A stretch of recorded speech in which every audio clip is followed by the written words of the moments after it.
As you step onto the second floor, the air changes. It's heavier here still and stagnant, as if trapped in time. The upper hall stretches before you, its walls lined with faded, time-worn portraits. The faces stare outward, their painted eyes dull and lifeless, yet they seem to follow your every step. Now this is familiar.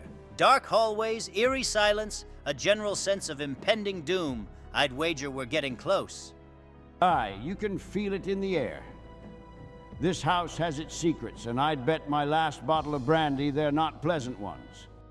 You two mentioned that you've hunted monsters before? Oh, we do a bit more than that, friend.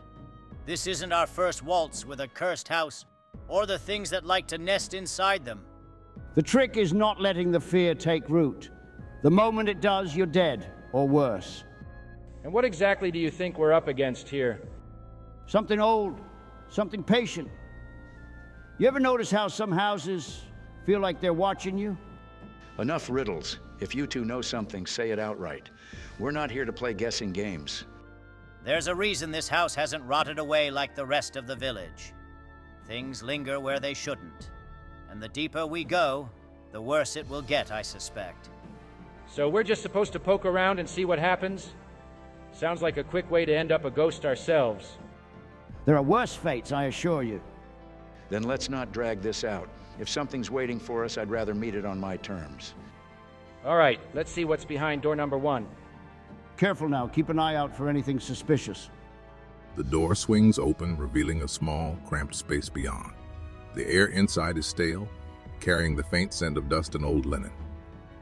A pair of simple cots rest against the far wall, their thin mattresses covered in faded sheets, long undisturbed. A modest wooden chest sits at the foot of one bed, its hinges rusted, while a small dresser leans slightly to one side, its top covered in a fine layer of dust. There are no windows here, just the quiet remnants of a life once lived and long abandoned. Doesn't look like anyone left in a hurry. No overturned furniture, no torn sheets. No.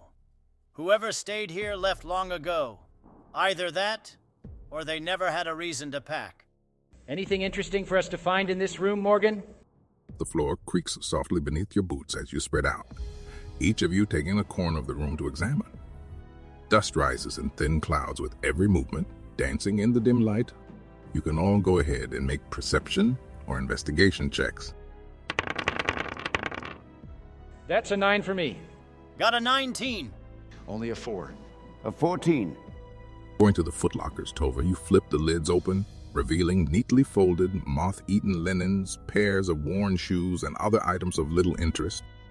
As you check inside the wardrobe, fits a few dull-colored dresses and coats sway slightly with the movement. But there's nothing of value here either. The 4 of you do a thorough inspection of the room, with nothing of value or worry catching your attention. You notice a small square opening set into the wall, though it is only the dumbwaiter that you had seen downstairs. A quaint little thing, isn't it? One-way ride to the kitchen downstairs. A proper escape route if we were desperate enough to wedge ourselves in. If there was anything worth hiding, it isn't here. Either the servants had nothing worth keeping, or whatever was left was taken long ago.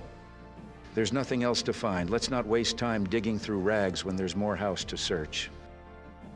You two have been here for what? 2 weeks, you said? You're still standing? So I take it you've managed to avoid whatever's out there. Avoid? No, my friend. We've just gotten real good at running when we need to, and knowing which doors not to open. The town of Barovia isn't kind to newcomers. We've learned that the hard way. You do well to keep your heads down when the sun sets, if you can even see it through the mist.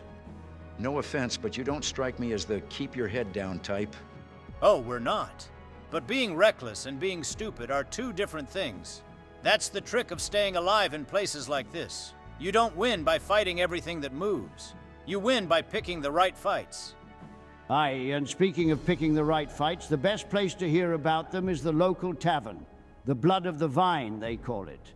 Not the most welcoming establishment, but it serves its purpose.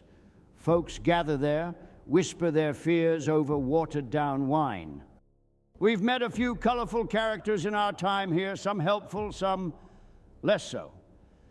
But if you want to get a real sense of a place, you listen to the drunks. They know more than they let on. And what exactly have they been whispering? They were the first to tell us of the curse, that those who come here never leave, that the dead don't stay dead, and those who do live are either too afraid to speak or too foolish to know better. We've heard talk of people vanishing, incurable supernatural occurrences, and far more. Most of it can be traced back to the one they called Strahd. And did you believe them? We believed enough to stay alive. As the door creaks open, the flickering light of torches set along tall bookshelves stretches up toward the ceiling and into the hallway. The scent of old paper thickens as your eyes adjust to the dim glow. Red velvet drapes cover the windows of this room. An exquisite mahogany desk and a matching high-back chair face the entrance and the fireplace, above which hangs a framed picture of a windmill perched atop a rocky crag. Situated in corners of the room are two overstuffed chairs. Floor-to-ceiling bookshelves line the south wall. A rolling wooden ladder allows one to more easily reach the high shelves. Now this is a welcome sight. A proper library. Well, as proper as it can be in a place like this. If anything in this house is worth knowing, this might be the place to find it. Go ahead and roll some new checks as you all enter the library. Another 9. Got a 24. Just a 10. That'd be a 17. On the desk, Reka, you notice a jar of ink, a quill, a tinderbox, and a letter kit.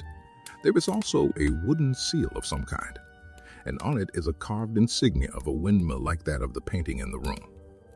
After looking through the drawers, you manage to find an iron key, but nothing else. A crest of some kind, and I wonder what this key goes to.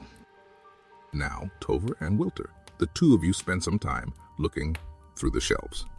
The ladder in the room provides the opportunity to check the higher portions, quite necessary for a halfling and dwarf. Decent collection, nothing immediately ominous. These tomes look expensive, but untouched. I'd wager half of them were here more for decoration than for reading. At the window, Fitz, you peer out into the mist. The fog has grown even thicker now, and at the moment you no longer spot any lycanthropes. You're unsure if this is due to the low visibility, or perhaps they moved on. Can't see a damn thing through this fog.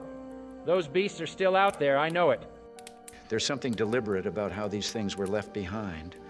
Who leaves a key lying about? Hold on to that key.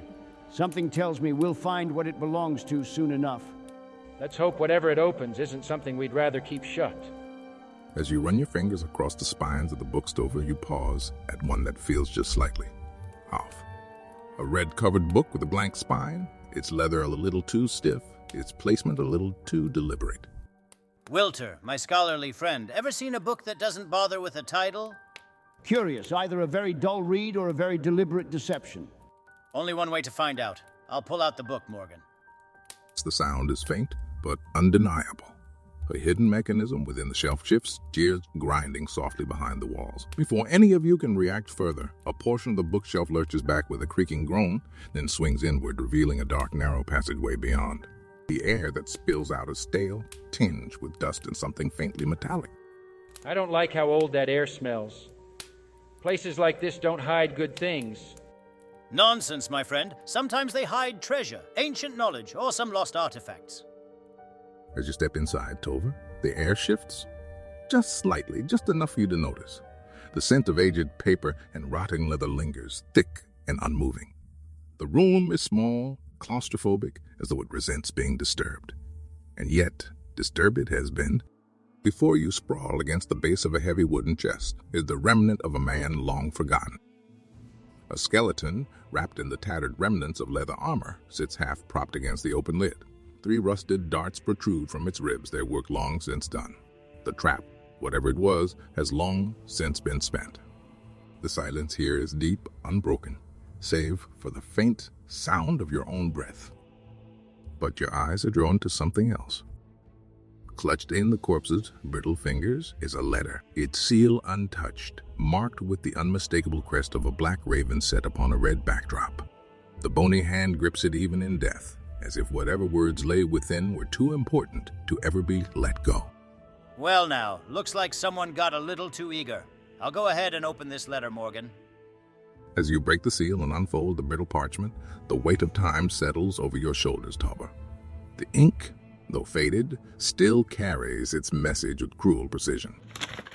My most pathetic servant, I am not a messiah sent to you by the dark powers of this land.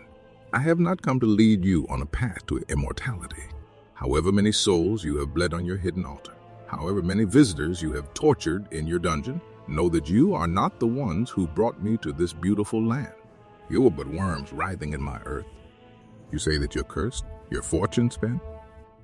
You abandoned love for madness, took solace in the bosom of another woman and sired a stillborn son. Cursed by darkness? Of that I have no doubt. Save you from your wretchedness, I think not. I much prefer you as you are. The letter is signed. Your dreadlord and master, Strahd von Zarovich. Well, that's an unfortunate name to come across. Tover? What is it? The small hidden chamber is thick with dust and the weight of the past. As Raykar calls out, you inspect the numerous tomes on shelves in this small room. The tomes are filled with dark knowledge, rituals of fiend summoning, unholy rites meant to bind infernal beings to mortal service. Another speaks of a cult, the priests of Osiris, who sought to defy death itself, their faith rooted in necromancy and despair. The words alone seem to stain the air, their whispers clinging to the back of your mind. Well, if you were looking for good news, friend, I'd advise you lower your expectations. That's so. What did you find? This, for one, a lovely little note from Strahd himself. Not exactly a warm greeting. And these? They tell me the folks in this house were a lot worse than just desperate.